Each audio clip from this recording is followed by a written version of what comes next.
Bienvenue dans la Maison 4. Ici, on explore les mémoires familiales et transgénérationnelles. Mais on parle aussi d'astrologie, de pratiques corporelles et d'outils concrets pour mieux se connaître, prendre soin de soi et avancer plus sereinement dans sa vie. Je suis Stéphanie, thérapeute en transgénérationnel et formatrice, et je partage avec vous des clés, des pratiques et des réflexions issues de mon expérience pour vous aider à vous reconnecter à vous-même et à votre histoire familiale. Dans chaque épisode, je partage des histoires, des réflexions ou des pratiques simples à intégrer au quotidien pour transformer sa relation à soi, aux autres et à s'aligner. Installe-toi, ouvre tes oreilles et ton esprit. La Maison 4, ça commence maintenant.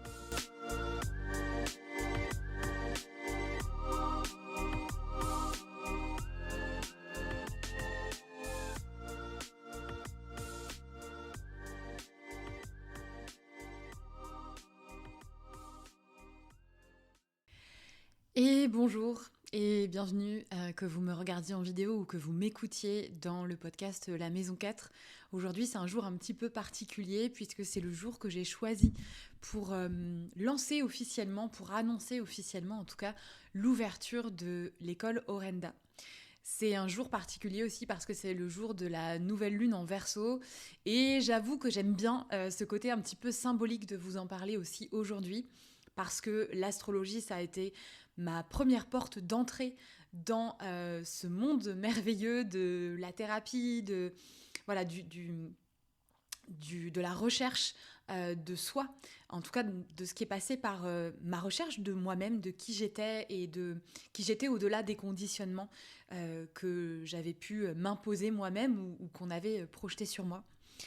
L'astrologie, ça a été donc mes premières amours, mes premières découvertes. Et pourquoi aussi cette nouvelle lune en Verseau, elle est symbolique ? Eh bien parce que je suis née sous un soleil en Verseau et c'est une énergie qui me caractérise très fortement et dans laquelle je me retrouve beaucoup et à laquelle je me suis reconnectée justement ces dernières années et notamment en découvrant l'astrologie parce que je m'étais fermée à cette énergie, je m'étais fermée finalement à ce que j'étais et je crois que pendant de très très nombreuses années, j'ai vécu un petit peu à côté de mes pompes et à côté de qui j'étais vraiment.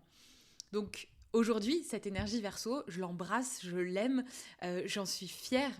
Et cette nouvelle lune qui est un symbole de nouveau départ, c'est comme ça en tout cas souvent qu'on parle des périodes de nouvelle lune chaque mois, et ben c'est aussi une façon d'honorer cette énergie et d'honorer cet élan que j'ai eu il y a quelques mois déjà à créer cette école.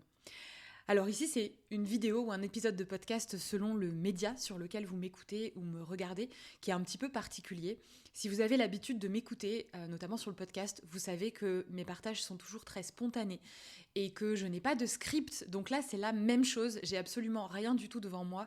J'ai pas de notes et j'ai vraiment envie que cette vidéo, que cet audio, qui, je l'espère, vont pas être trop longs. En tout cas, je vais faire en sorte que ce soit pas trop long, que ça vous permette de sentir peut-être l'essence de cette école à laquelle je suis en train de donner naissance. Donc j'ai envie de vous en parler de façon brute, j'ai envie de vous en parler avec le cœur, avec ce qui est là pour moi, et a priori aussi avec mon chat qui s'invite sur la vidéo et qui vient de faire bouger du coup ma table. Mais c'est ça aussi la vie, et ça fait partie aussi des choses avec lesquelles jongler dans la vie. Alors cette école, ce projet d'école, il est là depuis longtemps. En réalité, ça fait déjà plus d'1 an et demi que je transmets à travers notamment la formation Héritage. La formation Héritage, c'est ma formation au transgénérationnel, c'est celle que j'ai créée il y a déjà un petit moment, 1 an et demi maintenant, même un petit peu plus si on compte exactement le nombre de mois, je pense. Et c'est une formation qui est ouverte aux professionnels de l'accompagnement afin d'apporter une grille de lecture transgénérationnelle et des mémoires familiales. Et au-delà de cette formation, c'est la première fois que j'ai vraiment formalisé les choses en une formation, on va dire. Mais j'ai toujours aimé transmettre, et peut-être que si vous m'écoutez ou si vous êtes là aujourd'hui, vous avez déjà suivi certaines de mes transmissions, notamment à travers Odyssée, à travers le programme Rosa. J'aime accompagner, j'aime transmettre, j'aime donner des connaissances aussi et des outils à la fois théoriques et pratiques. Donc quand j'ai créé cette première formation Héritage, au début je l'ai appelée une initiation parce que j'avais de la peine en fait à parler vraiment de formation. Et puis un côté un peu syndrome de l'imposteur qui s'est présenté à moi aussi. Et qui je suis moi finalement pour former, pour transmettre mes outils, ma pratique, ma vision des choses. Et puis cette initiation, elle a grandi, elle s'est enrichie.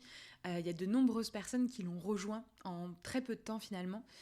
Et avec les retours que j'ai reçus, j'ai peu à peu pris confiance et oui, j'ai osé appeler ça une formation. Et cette formation aujourd'hui, elle me tient toujours à cœur, elle existe toujours et d'ailleurs c'est la première formation que vous allez pouvoir retrouver dans l'école Orenda. Donc aujourd'hui, elle intègre cette école et elle va s'enrichir d'autres formations. Donc l'école que je crée aujourd'hui, l'école Orenda, c'est avant tout une école évidemment pour transmettre des outils, pour transmettre des pratiques qui font partie aujourd'hui de mes outils et de mes pratiques et que j'ai vraiment à cœur de faire vivre en fait. De faire vivre, de transmettre pour que d'autres professionnels, d'autres humains puissent en bénéficier. Donc aujourd'hui, il y a cette formation héritage au transgénérationnel, il y a aussi la formation aux constellations familiales que j'ai lancée il y a peu avec mon ami et confrère Alfred. Et puis, il va y avoir aussi très prochainement une formation au breathwork. Une formation au breathwork que j'ai déjà commencé à transmettre un petit peu de manière non officielle à quelques personnes qui me l'ont demandé ces derniers mois. Et j'ai résisté quelques temps avant de leur dire oui. Et on a commencé cette formation ensemble en fin d'année 2025, d'abord en distanciel, puis en présentiel courant janvier. Et en fait, j'ai pris tellement de plaisir à transmettre que j'ai décidé d'en faire aussi une formation officielle. Donc c'est quelque chose qui va arriver dans les prochaines semaines, vous allez avoir plus d'infos. Mais sachez voilà, que ça va faire partie, pour l'instant, des 3 formations longues de cette école, donc le transgénérationnel, les constellations et le breathwork. Et puis, au-delà de ça, cette école, j'avais envie que ce soit aussi un espace ressource, un lieu dans lequel on peut venir en tant que professionnel sans forcément avoir envie de se former parce qu'on a déjà des outils, parce qu'on a déjà une pratique professionnelle, parce qu'on ne ressent pas forcément le besoin de se former aujourd'hui à quelque chose d'autre, mais qu'on puisse y venir pour être soutenu dans sa posture, pour être soutenu dans sa pratique, pour se questionner aussi, pour avoir un regard différent sur la façon dont on accompagne et parfois aussi peut-être lever certains blocages. Donc la première chose que je vais proposer dans cette école et qui va démarrer au printemps, juste après le printemps, parce que voilà, il y a aussi cette idée de naissance officielle de l'école, d'ouverture en tout cas de ses portes au printemps 2026. Donc la première chose que je vais proposer, c'est des espaces de supervision. 2 types d'espaces de supervision, des espaces de supervision en individuel dans lesquels vous pourrez donc prendre rendez-vous avec moi pour l'instant et puis l'idée c'est aussi d'élargir le champ de professionnels de cette école. Donc une supervision individuelle pour questionner votre pratique, pour revenir peut-être sur quelque chose de spécifique que vous avez pu rencontrer dans vos accompagnements, dans vos séances, que ce soit des accompagnements de groupe, que ce soit des accompagnements individuels, ou tout simplement vous poser des questions sur votre posture afin de garder toujours en tête d'avoir une posture la plus éthique, la plus juste, la plus incarnée aussi possible. Donc des espaces de supervision individuelle et des espaces de supervision collective sous la forme de constellations. C'est vraiment quelque chose qui me tenait à cœur de proposer. Des constellations, donc en collectif, en ligne, pour travailler la posture. Concrètement, comment ça se passe ? Concrètement, on peut venir avec un questionnement, avec un blocage lié vraiment à notre activité professionnelle, qu'on soit en construction de cette activité ou qu'on soit déjà installé, qu'on soit en reconversion, en projet, peu importe là où on en est sur le chemin, et qu'on puisse en fait dans la constellation mettre en lumière justement ce qui a besoin d'être vu pour que ce chemin il soit le plus fluide possible. Donc, ce qui peut être en lien avec qui on est, nous, en tant qu'accompagnants, thérapeutes, donc cette part de nous qui accompagne, que ce soit un blocage lié à la légitimité, au fait d'être vu, de se montrer, de recevoir aussi sur la notion d'abondance, etc. Voilà, il y a différentes petites vidéos qui vont être mises en ligne dans les prochaines semaines, dans les prochains mois, et dans lesquelles je vais vous parler un petit peu plus de ces différents espaces, mais voilà, en gros, les espaces principaux de cette école, en tout cas, aujourd'hui dans son ouverture. Pourquoi cette école? J'ai plutôt envie de vous parler de ça, là, de cette intention profonde.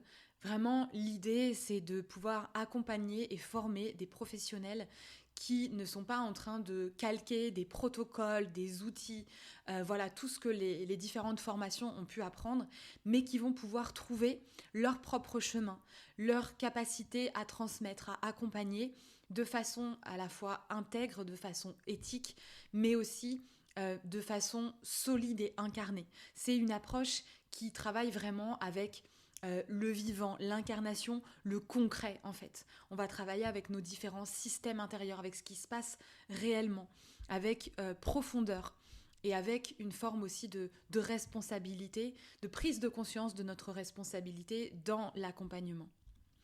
Et cette école, je crois que je l'ai dit brièvement là dans les premiers mots, mais cette école, je l'ai appelée l'école Orenda. Orenda, c'est un mot que j'ai entendu déjà à plusieurs reprises, et notamment, et peut-être vous avez les mêmes références que moi, mais notamment dans le dessin animé La famille Madrigal. Voilà, si vous avez les mêmes rêves que moi, j'ai une petite fille de 9 ans et demi, donc j'ai ces références-là, et j'ai ce souvenir d'avoir entendu le mot Orenda dans ce dessin animé. Et donc, quand j'ai cherché un nom à cette école, c'est ce mot qui m'est venu en premier, et j'ai cherché vraiment son origine, son sens. Et quand j'ai découvert son sens, j'ai compris pourquoi c'était ce mot qui était venu et que rien n'était par hasard. Donc l'Orenda, c'est un mot d'origine iroquoise qui nous parle de force de vie intérieure, d'une puissance invisible qui est présente en chaque être, en chaque relation et en chaque communauté. L'Orenda, c'est vraiment une capacité à transformer le réel, à influencer le monde par cette puissance douce et subtile. Et l'Orenda, c'est quelque chose qui, à l'intérieur de nous, va agir quand on agit en accord avec notre cœur, quand on prend soin des liens et quand on s'inscrit aussi dans la continuité de ceux qui ont marché avant nous. Donc, pour moi, en tout cas dans la façon dont je la vois, dont je la ressens et dont j'ai envie de la transmettre, c'est vraiment cette force intérieure qui va nous permettre de retrouver en tant qu'accompagnant, en tant que thérapeute, ce pouvoir à l'intérieur de nous, mais non pas un pouvoir qui agit depuis l'ego, mais qui agit depuis l'espace du cœur. Donc un pouvoir qui va nous permettre de transformer, de changer le monde à notre échelle, un pas à la fois, un petit peu comme le colibri qui fait sa part, et toujours en étant connecté à cette force de vie qui circule aussi. Et dans mon approche, c'est très important, et vous m'avez peut-être déjà entendu le dire, cette force de vie qui circule dans nos lignées, dans les générations avant nous. Et cette force de vie, quand on la prend, quand on l'accepte pleinement, quand on est en capacité de la recevoir, c'est celle qui nous permet de créer, c'est celle qui nous permet aussi d'accompagner, c'est celle qui nous permet de marcher sur ce chemin et de contribuer, en fait, de contribuer au monde par cette force de création, par ce qu'on va créer, par ce qu'on va offrir au monde. Donc pour moi, c'est ça l'Orenda, c'est vraiment agir depuis son cœur et retrouver cette force de vie intérieure, cette force de vie que j'accompagne à retrouver, à accepter, à sentir aussi dans les constellations familiales et à travers l'histoire de notre lignée,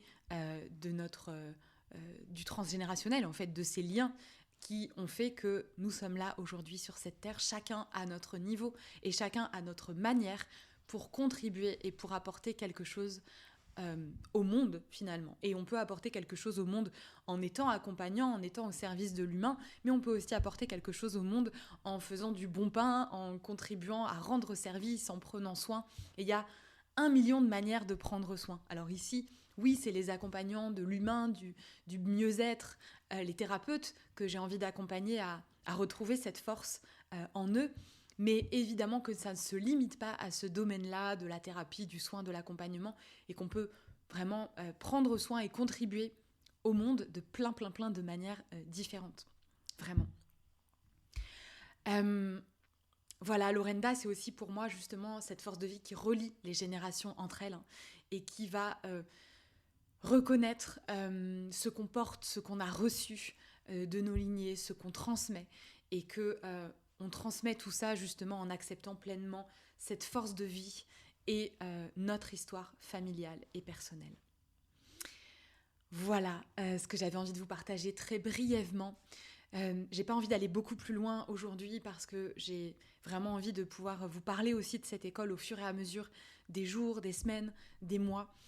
J'ai envie de laisser les choses se mettre en place de façon naturelle, organique presque, sans forcer et sans me mettre de deadline aussi trop importante et trop limitante. Donc aujourd'hui, oui, symboliquement, j'ose parler de cette école, j'ose lui faire une place, mais voilà, j'ai aussi envie de prendre le temps de vous dévoiler le reste en temps et en heure.